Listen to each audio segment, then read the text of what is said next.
So without any further ado, over to you.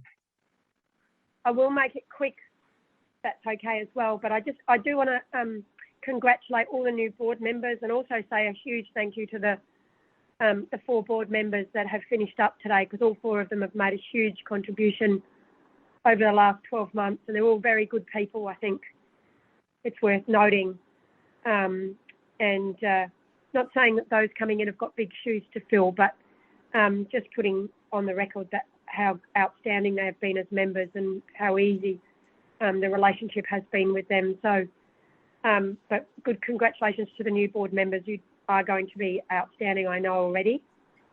I thought I might just give a little update, if that's all right, on a couple of the things that might be of interest to the new board and your members while you're all together. And I guess the first of those is the big work. And I will also say, Peter, thank you for your words earlier. You nailed it right the way across the board, and we won't disagree on any of that, of what you said about the current state. And whilst we might disagree about demolishing a particular set of units, if that's all we're going to have a disagreement about, then I think we're probably okay. Because what I can promise you is that we've got things coming back online. What I can promise you is our commitment to getting more into the community housing sector. Excuse me, because we know that that's where we're going to be able to make the big changes and get more public housing, social housing and affordable housing. And they're all equally important for us. So the John Stokes EOI, we're looking for a community housing or not-for-profit to go in there because John Stokes obviously will be finished middle of next year.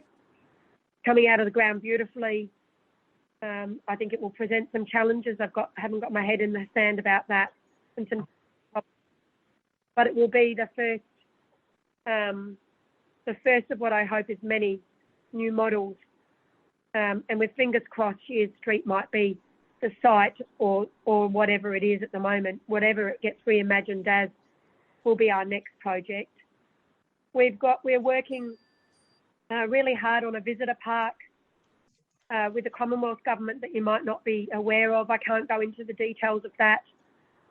But at the moment, we've secured some funding and we are working on a visitor park, which hopefully alleviates some of the pressure on public housing here in Darwin and allows people to sustain their tenancies, because we're really aware that visitors are a real problem, not tenants.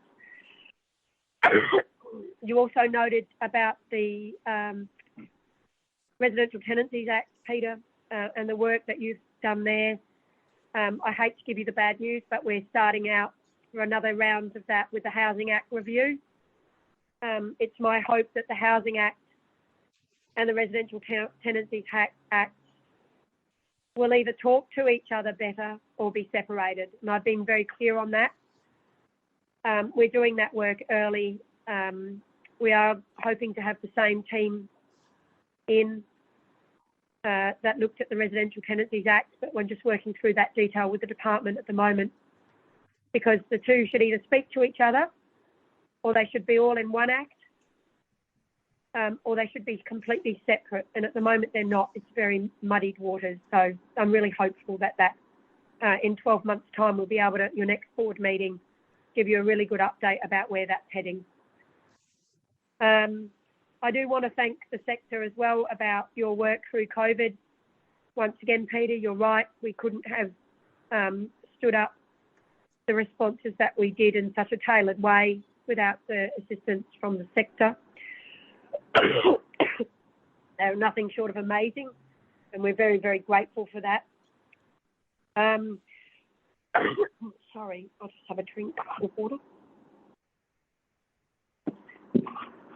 Obviously, the Paxton Group is working on the economic modelling of the strategy, hoping that's done at the end of the year, but that's not stopping us.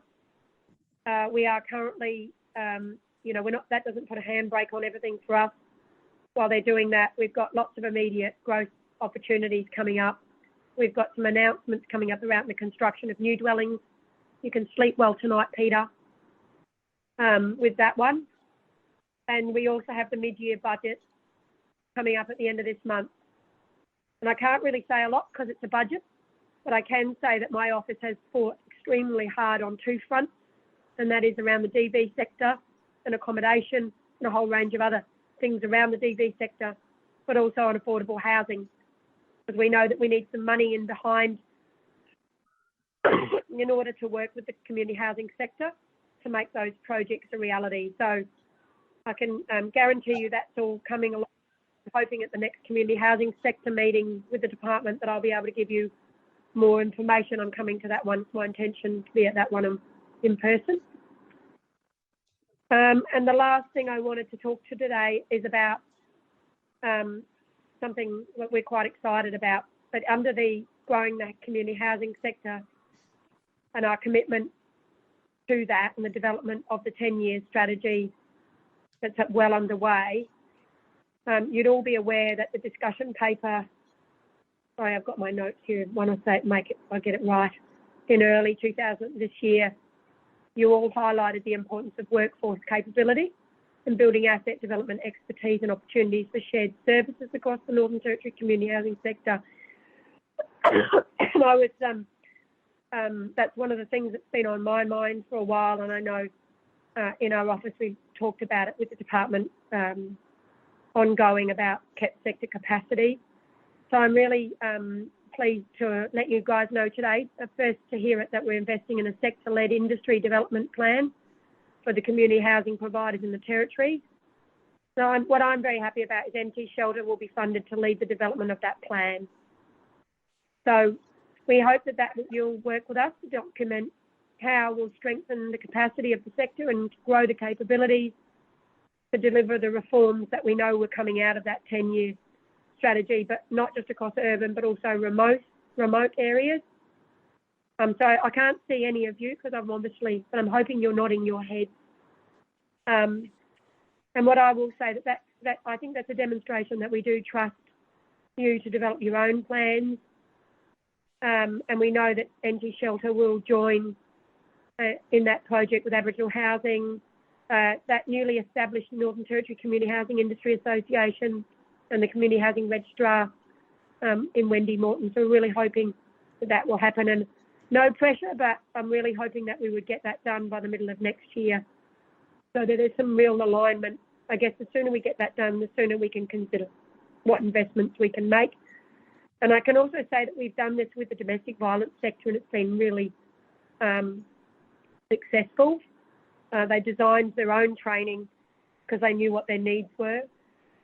And I think that's really what's important here. So that plan, we envisage that it will build on capacity.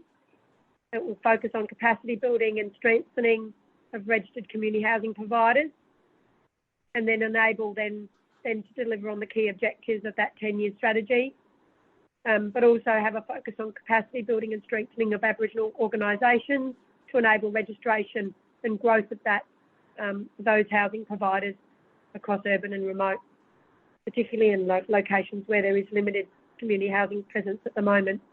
So as I say, we have partnered previously with the domestic violence sector, and it's a really successful way to go. So I might just leave it at that. If I have any questions, I'm happy to take them. Hope that makes sense. Thank you, Minister.